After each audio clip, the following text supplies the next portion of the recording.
ఇప్పుడు మనం చెప్పుకోబోయే సబ్జెక్ట్ బ్యాంకింగ్ అండ్ థియరీ ప్రాక్టీస్లో ఫస్ట్ యూనిట్లోని క్వశ్చన్ చూసుకుందాం. ఆర్థిక అభివృద్ధిలో ఆర్బీఐ పాత్రను వివరించండి అన్నమాట. అంటే ఏంటి?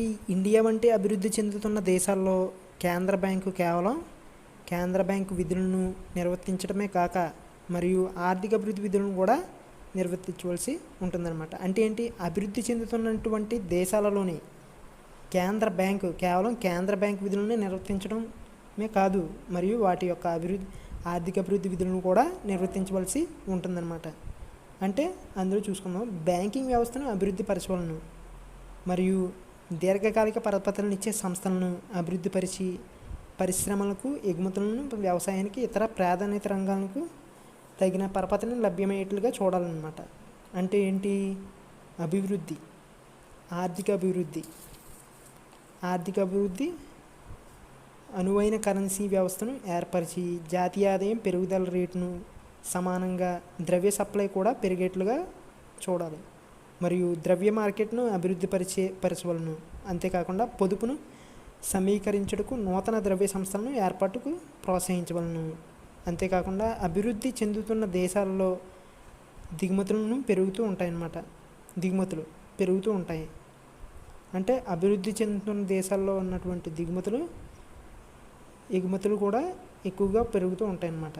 మరియు విదేశీ వ్యాపార లోటు ఏర్పడుతుంది. అంతేకాకుండా ఈ లోటును సవరించే విధంగా పరపతి నియంత్రణ సాధనాలను, విదేశీ మారకపు నిబంధనలను అమలుపరచవలను. నెక్స్ట్, పరపతి ఉత్పాదక రంగాలకు అభిలాషణీయమైన రంగాలను ప్రవహించేటట్లుగా చూడవలను. అంతేకాకుండా ద్రవ్య సప్లై పెరుగుట వలన ఏర్పడే ద్రవ్యోల్బణం అరికట్టవలను మరియు స్థిరత్వంతో కూడిన ఆర్థిక అభివృద్ధి ద్రవ్య విధాన లక్ష్యమే ఉండాలి. అంతేకాకుండా భారత రిజర్వ్ బ్యాంక్ ఆర్థిక అభివృద్ధి గురించి తెలుసుకుందాం. అందులో ఫస్ట్ పాయింట్, పారిశ్రామిక విత్తం పెంచుట.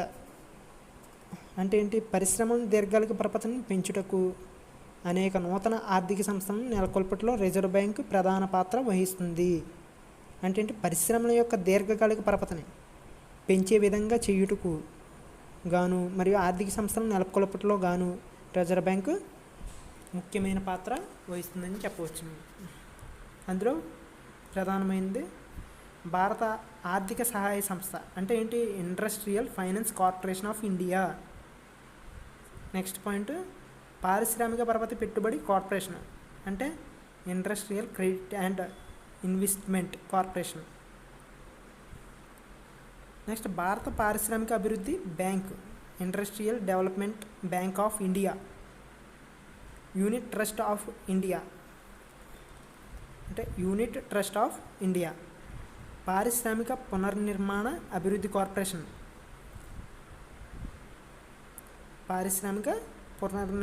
అభివృద్ధి కార్పొరేషన్, మరియు రాష్ట్ర ఆర్థిక సంస్థలకు మొదలైనటువంటి రిజర్వ్ బ్యాంక్ సహాయంతో ప్రోత్సాహంతో మరియు నెలకొల్పబడే వివిధ రకాలైన సంస్థలను పేరు మీద మరియు ధనముకు రిజర్వ్ బ్యాంకు చూడవలసిందిగా వాటికి స్వల్పకాలిక రుణాలను కూడా ఇచ్చేదిగా ఉండాలన్నమాట. అంతేకాకుండా మధ్యకాలిక రుణాలను కూడా ఇచ్చుటకు వాణిజ్య బ్యాంకులకు ప్రోత్సహించున్నదన్నమాట. ఈ విధంగా పరిశ్రమలకు ప్రణాళికాయుక్తమైన నెలకొల్పడానికి, అభివృద్ధి పరచడానికి కోసం రిజర్వ్ బ్యాంకు అనేక విధాలుగా ప్రోత్సహించుటకు ముందడుగు వేస్తుందన్నమాట. నెక్స్ట్ పాయింట్, వ్యవసాయ పరపతిని పెంచుట మరియు పెంపొందించుట. పెరుగుతున్న డిమాండ్కు అనుగుణంగా వ్యవసాయ పరపతి సప్లైని పెంచుటకు మరియు రిజర్వ్ బ్యాంక్ కల్పించే ద్రవ్య వసతులను సంవత్సరం నుండి సంవత్సరంకు పెరుగుతున్నాయి. అంటే ఏంటి? పెరుగుతున్నటువంటి డిమాండ్కు మరియు వ్యవసాయ పరపతి కోసం వాటి యొక్క సప్లైలను పెంచుకోవడం కోసం మరియు రిజర్వ్ బ్యాంకు అనేక వివిధ రకాలైన వసతులను సంవత్సరం నుంచి సంవత్సరం కూడా పెంచుతూ పోతుంది.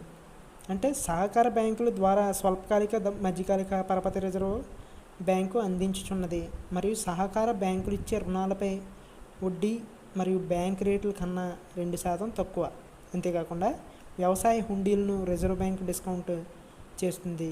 మరియు వ్యవసాయ దీర్ఘకాలిక మధ్యకాలిక వసతి మరియు పరపతిని భూమి అభివృద్ధి బ్యాంకుల ద్వారా కూడా అందించడమే కాక భూమి అభివృద్ధి బ్యాంకులకు దీర్ఘకాలిక రుణాలను కూడా ఇస్తుందన్నమాట.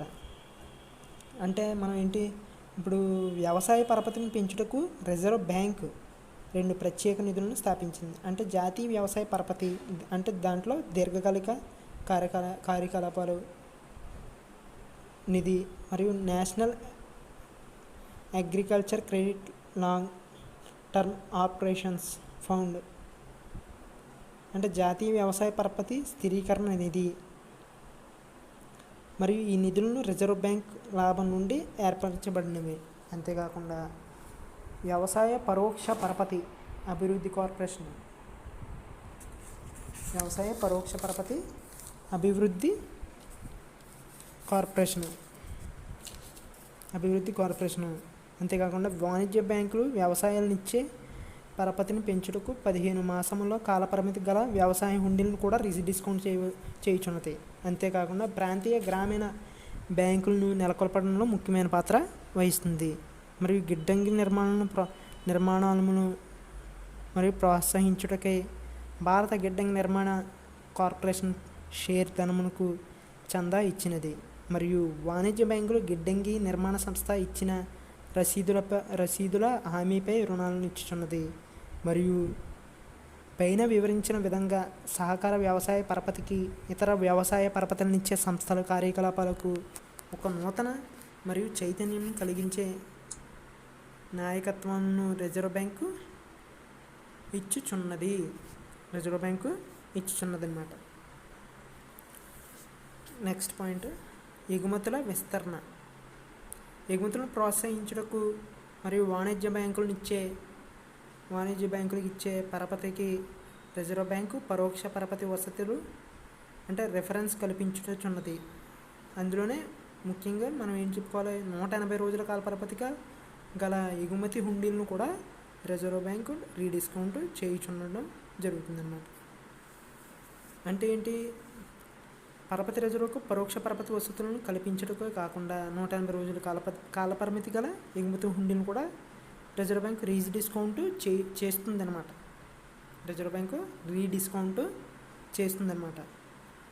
నెక్స్ట్ పాయింట్, చిన్న పరిశ్రమలకు ప్రోత్సాహం.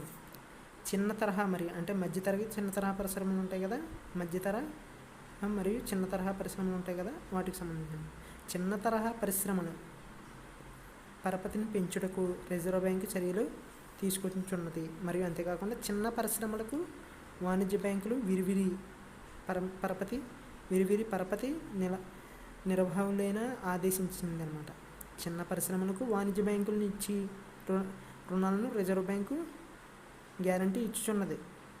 కాబట్టి చిన్న పరిశ్రమలకు కూడా అభివృద్ధి పరిచే విధంగా వాణిజ్య బ్యాంకులకి ఏం చెప్పింది, రుణాలను కూడా ఇవ్వమని చెప్పింది అనమాట. నెక్స్ట్ పాయింట్, బలహీన వర్గాల స్వయం ఉపాధి పరపతి. బలహీన వర్గాలకు స్వయం ఉపాధికి విరివిరిగా పరపతి నివ్వమని వాణిజ్య బ్యాంకులను రిజర్వ్ బ్యాంకు ప్రోత్సహించుచున్నది. అంటే ఏంటి, బలహీన వర్గాలకు స్వయం ఉపాధికి విరివిరిగా పరపతి నివ్వమని వాణిజ్య బ్యాంకులకు రిజర్వ్ బ్యాంకు ప్రోత్సహించున్నది. ఈ రుణాలు పరపతి హామీ కార్పొరేషన్ గ్యారంటీ ఇచ్చుచున్నది అన్నమాట. నెక్స్ట్ పాయింట్, బ్యాంకింగ్ వ్యవస్థను పటిష్టపరచుట. బ్యాంకింగ్ వ్యవస్థను పటిష్టం చేయుటకు అనేక చర్యలను తీసుకొనుచున్నది. అంటే ఆర్థికంగా లాభసాటి కాని బ్యాంకులను మరియు చిన్న బ్యాంకులను విలీనం చేసి పెద్ద బ్యాంకులుగా ఏర్పరచున్నది. మరియు సమర్థవంతమైన పర్యవేక్షణ వలన బ్యాంకుల నిర్వహణ సామర్థ్యం పెరిగినది. అంతేకాకుండా డిపాజిట్ బీమా కార్పొరేషన్ నెలకొల్పింది. మరియు దీనివలన బ్యాంకింగ్ వ్యవస్థపై ప్రజల విశ్వాసం కూడా పెరగటమే కాక బ్యాంకింగ్ వ్యవస్థకు స్థిరత్వం కూడా వచ్చినది అన్నమాట. అంతేకాకుండా గ్రామీణ ప్రాంతాలకు వెనుకబడిన ప్రాంతాలకు బ్రాంచ్ల విస్తరణ చేయుట. మరియు గ్రామీణ ప్రాంతాలకు ఇంతవరకు విస్మరింపబడిన ప్రాంతాలను బ్రాంచ్లను విస్తరింపజేయుటకు బ్యాంకింగ్ అభివృద్ధి శాఖను నెలకొల్పింది. అంటే పొదుపు సేకరణకు బ్రాంచీల విస్తరణ దిగ్వినీకృతం చేస్తుంది. అంతేకాకుండా అభివృద్ధి శాఖను ఏర్పరచుటకు బ్యాంకింగ్ వ్యవస్థ అనేక రకాల అభివృద్ధి పరిచే విధంగా ఒక అభివృద్ధి శాఖను నెలకొల్పింది అన్నమాట. నెక్స్ట్ పాయింట్, గుణాత్మక పద్ధతి నియంత్రణ. పరపతిని ఉత్పాదక రంగాలకు, అభిలాషణీయమైన రంగాలకు, ప్రాధాన్యత రంగాలకు తరలించుటకు గుణాత్మక పరపతి నియంత్రణ సాధనాలను చతురతతో ఉపయోగించుచున్నది. అంటే ఏంటి? పరపతి ఉత్పాదక రంగాలకు వాటి యొక్క అనేక రంగాలను అభివృద్ధి పరిచే విధంగా గుణాత్మకం పరిచే విధంగా నియంత్రణ సాధనాలను చతురతతో ఉపయోగించున్నదన్నమాట. నెక్స్ట్ పాయింట్, ద్రవ్యోల్బణం నివారించుట. ఆర్థిక అభివృద్ధికి అనుగుణంగా ద్రవ్య సప్లైని, పరపతిని పెంచుటకు మరియు ద్రవ్యోల్బణం ఒత్తిళ్లను ఉత్పన్నమవుతాయి మరియు ధరల సాధనాలను ఉపయోగించున్నది. అంతేకాకుండా బ్యాంక్ రేటును కూడా పెంచినది మరియు ఈక్విడిటీ నిష్పత్తిని పెంచినది మరియు వాణిజ్య బ్యాంకులకు ఉండవలసిన నగదు నిష్పత్తిని పెంచినది అన్నమాట.